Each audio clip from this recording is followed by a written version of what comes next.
So John, what was your very first Orpheus show?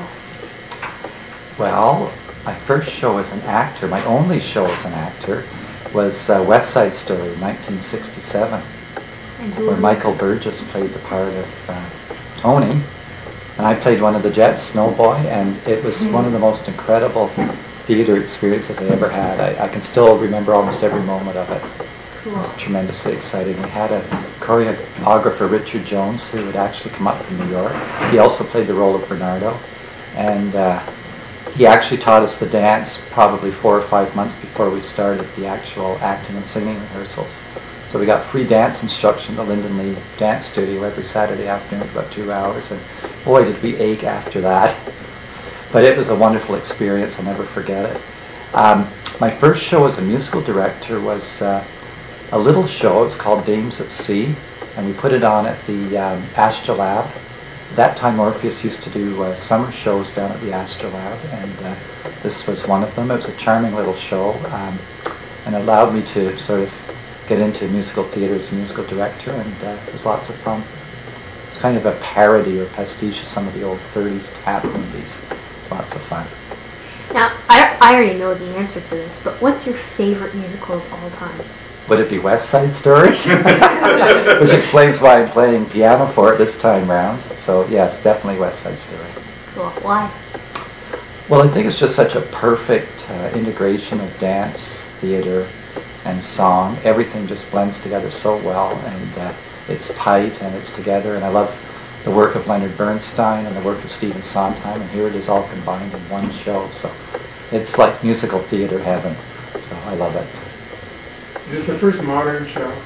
I think it is. Probably, I think it is. And when we did it in '67, there was a young teacher, and her name was Arlene Harrison, and she was playing one of the Shark Girls, and she had actually seen it in New York with the original cast. And if you remember with West Side Story, the movie made it really big. When it played in New York, it didn't actually do all that well. In fact, The Music Man, I believe, got Best Musical for the Tonys that year. West Side Story did not.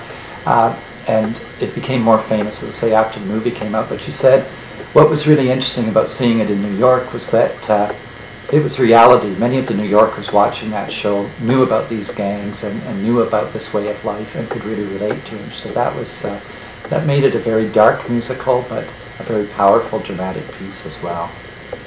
Enough about West Side Story. Do you have another show that you really like?